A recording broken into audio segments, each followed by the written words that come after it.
ತಾಲೂಕಿನ ನೀರ್ಗುವಲ್ ಹಾಲು ಉತ್ಪಾದಕರ ಸಹಕಾರ ಸಂಘದಿಂದ ಡೈರಿ ಕಟ್ಟಡ ನಿರ್ಮಾಣಕ್ಕೆ ತುಮಕಲ್ ಒಕ್ಕೂಟದಿಂದ 5 ಲಕ್ಷ ರೂಪಾಯಿ, ಕೆಎಂಎಫ್ನಿಂದ 4 ಲಕ್ಷ ರೂಪಾಯಿ ಹಾಗೂ ಶ್ರೀ ಕ್ಷೇತ್ರ ಧರ್ಮಸ್ಥಳ ಗ್ರಾಮಾಭಿವೃದ್ಧಿ ಯೋಜನೆ ವತಿಯಿಂದ 2 ಲಕ್ಷ ಸೇರಿದಂತೆ ಒಟ್ಟು 11 ಲಕ್ಷ ರೂಪಾಯಿ ಅಧಿಕ ನೆರವು ದೊರೆತಿದೆ. ಕಟ್ಟಡ ನಿರ್ಮಾಣಕ್ಕೆ ಅಗತ್ಯ ನೆರವು ದೊರಕಲು ಸಹಕರಿಸಿದ ತುಮಕೂರು ಹಾಲು ಒಕ್ಕೂಟದ ನಿರ್ದೇಶಕ ಶಿವಪ್ರಕಾಶ್ ಅವರಿಗೆ ಸಂಘದ ಅಧ್ಯಕ್ಷರು ಗೋಪಿಕೃಷ್ಣ ಹಾಗೂ ಸದಸ್ಯರು ಕೃತಜ್ಞತೆ ಸಲ್ಲಿಸಿದರು.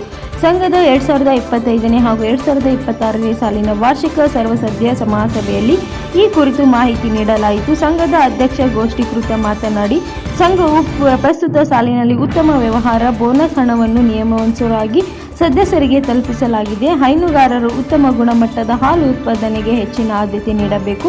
ಗುಣಮಟ್ಟದ ಹಾಲಿಗೆ ಉತ್ತಮ ಬೆಲೆ ದೊರೆಯಲಿದೆ ಎಂದು ಹೇಳಿದರು. ಸಂಘದ ಅಭಿವೃದ್ಧಿಗೆ ಶಾಸಕರ ಅನುದಾನದಡಿ 3 ಲಕ್ಷ ನಿರೀಕ್ಷಿಸಲಾಗಿದ್ದ ಈಗಾಗಲೇ 1.50 ಲಕ್ಷ ಬಿಡುಗಡೆಯಾಗಿದೆ. ಮುಂದಿನ ದಿನಗಳಲ್ಲಿ ಗ್ರಾಮಸ್ಥರು ಹಾಗೂ ಸದಸ್ಯರ ಸಹಕಾರದೊಂದಿಗೆ ಸುಸಜ್ಜಿತ ಕಟ್ಟಡ ನಿರ್ಮಿಸುವುದರ ಜೊತೆಗೆ ದೊಡ್ಡ ಮಟ್ಟದ ಡಿಎಂಸಿ ಕೇಂದ್ರ ಸ್ಥಾಪಿಸಲು ಉದ್ದೇಶಿಸಲಾಗಿದೆ ಎಂದು ಬರಗಾಲ ಹಾಗೂ ಮೇವಿನ ಕೊರತೆಯ ನಡುವೆಯೂ ರೈತರಿಗೆ ತೊಂದರೆಯಾಗದಂತೆ ಪ್ರತಿ 5 ರಿಂದ 6 ದಿನಗಳಿಗೊಮ್ಮೆ ಹಾಲಿನ ಪಾವತಿಯನ್ನು ಸಕಾಲದಲ್ಲಿ ಮಾಡಲಾಗುತ್ತಿದೆ.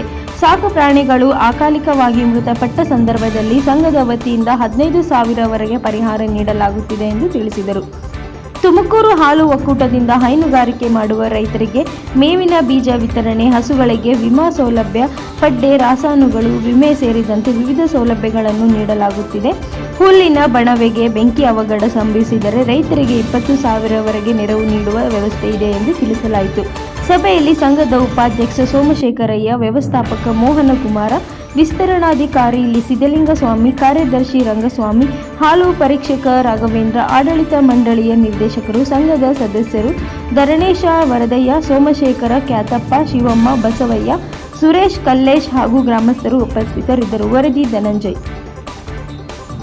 ಚೇತನ್ ಸರ್ ಅವರೇ ಹಾಗೂ ನಮ್ಮ ಸಂಘದ ಉಪಾಧ್ಯಕ್ಷ ಸೋಮಶೇಖರಯ್ಯನವರೇ, ಸಂಘದ ಎಲ್ಲ ಸದಸ್ಯರೇ ಹಾಗೂ ಗ್ರಾಮಸ್ಥರೇ, ಹೀಗೆ ಸ್ವಾಮಿ ಸರ್ ಹೇಳಿದರು, ನಮ್ಮ ಒಳ್ಳೆಯ ಗುಣಮಟ್ಟದ ಹಾಲನ್ನು ಹಾಕ್ಬೇಕು ಅಂತ. ಈಗ ಕೆತಪ್ಪ ಈಗ ಹೊಸ ಡೈರಿಗಳನ್ನೆಲ್ಲ ಮಾಡಕ್ಕೆ ನೋಡೋದು, ನಾವು ಪ್ರೈವೇಟ್ ಡೈರಿ ಅವೆಲ್ಲ ಆಗಲ್ಲ.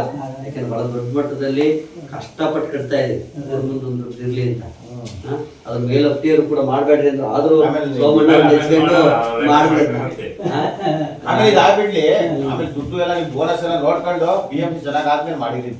ಅದನ್ನಾಕಿ ಅದು ಮಾಡೋಣ, ಅದು ಆದಷ್ಟು ನೋಡೋಣ. ಅದು ಶಾಸಕರ ಅನುದಾನ 3 ಲಕ್ಷ ಇತ್ತು ಸರ್, ಅದ್ರಲ್ಲಿ ನಮ್ಗೆ ಸಿಕ್ಕಿದೆ 1.5 ಲಕ್ಷ. 3 ಲಕ್ಷ ಹಾಕಿದ್ರು ಸಿಕ್ಕಿದೆ 1.5 ಲಕ್ಷ.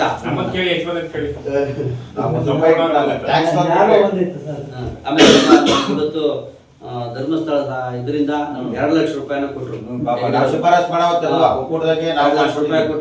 ರೂಪಾಯಿ ಎಲ್ಲ ಮನೆ ಬಿಲ್ ಮಾಡಕ್ ಆಗ್ತಿಲ್ಲ. ಪೇಮೆಂಟ್ ಯಾವುದು ನಿಲ್ಸಿಲ್ಲ. ನಾವು ಯಾವ್ದೋ ಒಂದು 5 ದಿವಸ 2 ದಿವಸನೂ ಕೂಡ ಪೇಮೆಂಟ್ ನಿಲ್ಸಿಲ್ಲ. ಒಂದು 5-6 ದಿವಸ 7 ದಿವಸನಲ್ಲಿ ನಮ್ ಇರ್ತದೆ. ಬಿಟ್ರೆ ಯಾವ್ದನ್ನು ಕೂಡ ಪೇಮೆಂಟ್ ದೊಡ್ಡ ಬಿಲ್ಡಿಂಗ್ ಕಟ್ತಾನು ಕೂಡ ನಾವು ಪೇಮೆಂಟ್ ಯಾವ್ದನ್ನು ನಿಲ್ಸಿಲ್ಲ, ಮಾಡ್ತಾ ಇದೀವಿ. ಹಂಗೆ ಎಲ್ಲ ರೀತಿ ಸಹಕಾರ ಕೊಡ್ಬೇಕು, ಬಿಲ್ಡಿಂಗ್ ಕಟ್ಟಬೇಕು, ಎಲ್ಲ ರೀತಿ ಸಹಕಾರ ಕೊಡ್ಬೇಕು ಬಸಜ. ಹಂಗಾಗಿ ಈ ವರ್ಷ ಏನ್ ಬೋನಸ್ ಇದೆ ಅದನ್ನ ತಗೊಂಡು ಆಮೇಲೆ ಸರ್ ನಾವು ದೊಡ್ಡ ಮಟ್ಟದಲ್ಲಿ ಮಾಡಿಕೊಂಡು, ಯಾರಿಗೂ ಹಸು ಇಲ್ಲ ಈ ಭಾಗದಲ್ಲಿ, ಬಸ್ ಫೆಸಿಲಿಟಿ ಇಲ್ಲ, ಒಂದು ಸ್ವಲ್ಪ ಗ್ರಾಮ ಆಗಿದೆ. ಹಾಲು ಹೈನುಗಾರಿಕೆ ಬಿಟ್ರೆ ಬೇರೆ ಏನು ಸೋರ್ಸೇ ಇಲ್ಲ. ಈ ಬರಗಾಲ ಬೇರೆ ಬಂದೋಗಿದೆ. ಹೀಗಾಗಿ ಹುಲ್ಲು ಬವಣೆ ಸುತ್ತಾರೆ, ಆಮೇಲೆ ಪಡ್ಡೆಕರುಗಳು ಸತ್ತೋದ್ರೆ 15,000 ಎಲ್ಲ ಕೊಡ್ತಾ ಇದ್ವಿ. ಆಮೇಲೆ ಮಕ್ಕಳು ಓದ್ತಾ ಇದ್ರೆ ಶಿವಮ್ಮ. ಹಂಗಾಗಿ ನೀವೆಲ್ಲ ಇನ್ನೂ ಹೆಚ್ಚಿನ ರೀತಿಯಲ್ಲಿ ಆಮೇಲೆ ಒಳ್ಳೆ ಗುಣಮಟ್ಟದ ಹಾಲು ತರಬೇಕು. ಆಮೇಲೆ ಒಂಚೂರು ಗುಣಮಟ್ಟ ಸ್ವಲ್ಪ ಕುಂಠಿತ ಆಗ್ತಾ ಇದೆ. ಹಂಗಾಗಿ ಒಳ್ಳೆ ಗುಣಮಟ್ಟದ ಹಾಲನ್ನ ಪ್ರಮಾಣ ಕೊಡಬೇಕು ಅಂತ ಹೇಳ್ತಾ, ಇದೇ ರೀತಿ ನಿಮ್ಮೆಲ್ಲ ಸಹಕಾರ ಸಿಕ್ಕರೆ ಇನ್ನು ದೊಡ್ಡ ಮಟ್ಟದಲ್ಲಿ BMCನ ಮುಂದಿನ ದಿನದಲ್ಲಿ ಮಾಡೋಣ ಅಂತ ಹೇಳ್ತಾ ಈ ಕಾರ್ಯಕ್ರಮಕ್ಕೆ ತಾವೆಲ್ಲರೂ ಆಗಮಿಸಿದ್ರಿ. ನಿಮ್ಗೆಲ್ಲರೂ ಸ್ವಾಗತ.